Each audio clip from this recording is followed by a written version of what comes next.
You really don't want to be out in this. The best it gets. Only mad dogs and Englishmen go out in the midday sun. Hello, get your bloody nose off the lens. Okay, it's Saturday 26th. No, it's Monday. I think we'll start that one again. I'm not sure which one will be the most tasty. They are moving about. Actually, it's not so bad. I recommend them, but next time I'm frying them up. All good stuff. All good stuff. Put it craft in the bucket.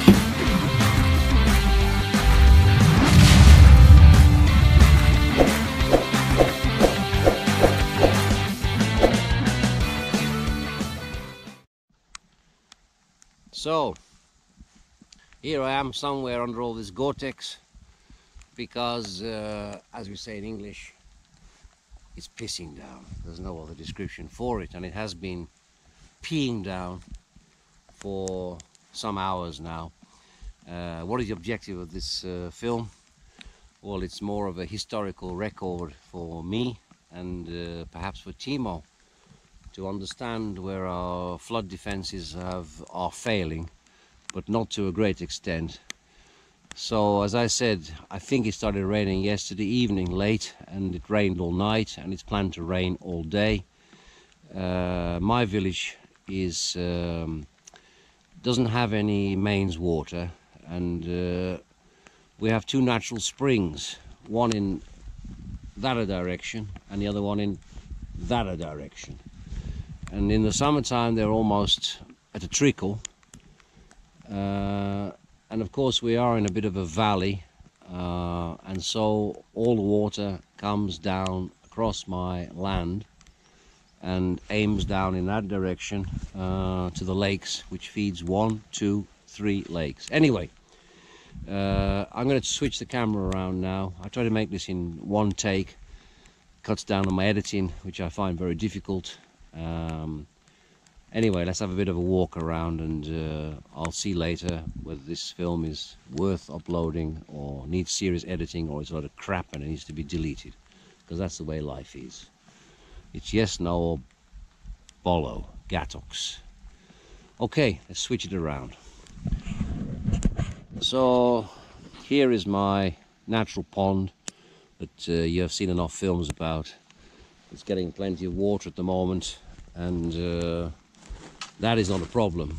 The flood water is not coming up over the top of this embankment that we made. That was the whole idea, because then you lose your fish. But here I was working yesterday, day before, limbing branches off some of the willow trees. Actually, I wanted to make a camp over there for filming YouTube clips, which still have an idea to do.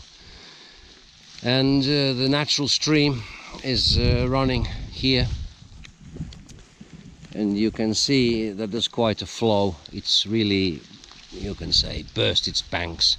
Okay, it's not the River Severn, and it's a stream, but it's on my land.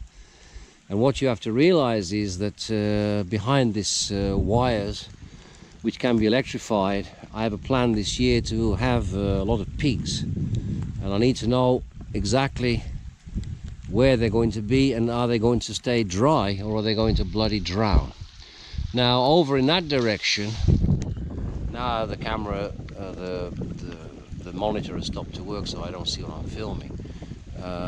Timo made a secondary drainage trench with a JCB, which runs all the way down there in that direction and runs to the old natural cast iron sluice gate, but that it can't handle this volume of water. So that you will see when we get a bit further down is overflowing back into this course of the stream where the dam broke. I made a film yesterday which I haven't edited and uploaded yet, which was in much calmer conditions, about the waterfall, which was a nice slow trickle, and now it's a gushing heap of brown muddy crap. Okay, as I say, I'm in Gore-Tex, but my Wellington boots have been patched up with super glue here, there and everywhere where they've split. We've got burn holes, so I'm probably going to get wet feet, but I am no way going to try to cross the stream today, which I would normally do, because there's just too much water on, and what's the point? So water is coming down everywhere from all the drainage trenches up above on the field. We're at about 250 meters there-ish above sea level, but the way my land naturally slopes from the north side down to the south side, all excess water that the land can't absorb comes down here. So that's why it gets, well, I guess that's why it was a man-made lake. Naturally fills up. So this is where my sheep would usually be during the summer, in the stock trailer, and they would be allowed to graze around here, although to be honest it gets more nettles than anything else, and sheep don't like nettles, pigs do. But you would see now that if they were in there at this moment in time, they wouldn't be very happy.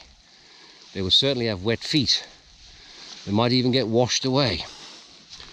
This blue bag here is something that I picked up from the fields with the left after the grain. I use it to store rubbish that I'm always picking up, communist crap, bottles, you name it, all gets washed down in this kind of weather. So maybe you can start to hear the gush of the water from the waterfall. We'll walk there. We don't want to make this film too long or too boring, and as I say, for me it's for a historical purposes that I can show and explain where the water comes. You see, there's a typical piece of crap, some yellow type of fairy liquid type bottle, or maybe some lemon juice that's got washed down from further up, and it'll no doubt get washed down further if I don't pick it up, and I'm not going to do it today. My lovely camp got destroyed yesterday in a strong wind. The actual sun brolly held up, but I noticed that the support has rusted through, and it's broken. There's nothing I can do at the moment. I need to come down with an hacksaw and sort it out. And all my beer cans got somehow, I don't know, in the very strong wind yesterday, came out of the waste bag that I was using.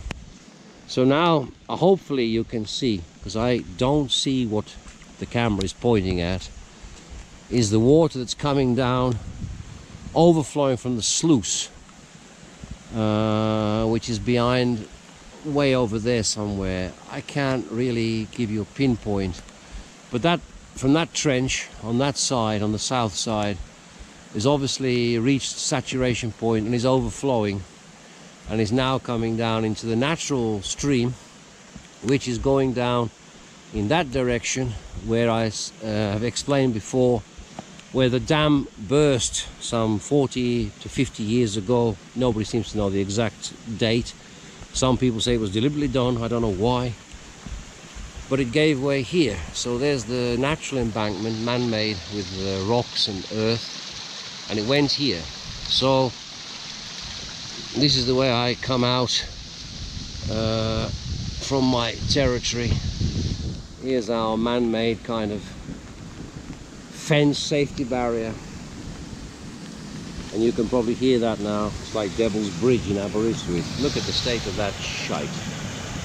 Filthy black, gushing, no, black, brown, muddy water, and all that will head down in that direction, down there to that lake. And if they didn't open their sluice gates, then they also have a risk of bursting their banks, which back in 2009, 2010, it was on the very, very edge of bursting, and they had to go down there with a generator, pump in the snow, and pump water out and open the sluice gate, otherwise that lake would have gone. The overflow from it is tremendous. It left some really deep gully because it's all sand down there. So there you go, that's all I wanted to show. And poor Malcho, with his muddy face, he says, I don't like this weather, man. Let's go in the dry and let's light a fire and let's get warm, because I don't like this shit. This is not weather for dogs and not weather for humans, whether they be in Gore-Tex or not. I'm just in dog fur, me. That's all I've got. So there you go. There's my report on Sunday. the 4th of February 2018.